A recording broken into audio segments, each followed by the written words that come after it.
Бүгін 18 сәуір 2023 жыл. Осы өткен түн -1 градусты көрсетті. Жел болды.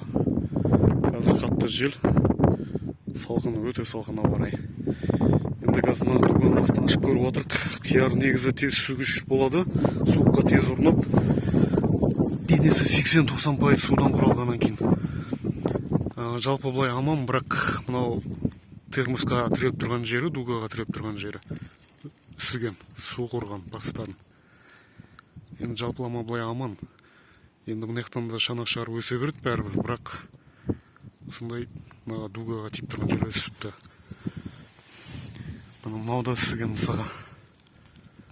Уже бұлжырап кеткен көрініп тұр. Мұны осындайлар болып жатыр. Жалпы аман. Гүлдеп жатыр, Құдай қаласа. Енді аман қалсын деп тілейік енді. Қазір помидорды көреміз енді, қызанақты. Қызанақты аштық.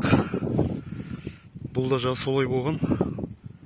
Дугаға тиіп тұрған жерден бәрі үсіген. Қарайып.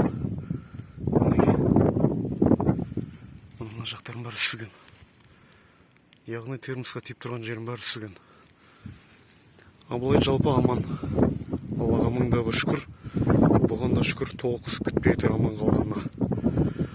Алла диқаншылығымызға береке берсін.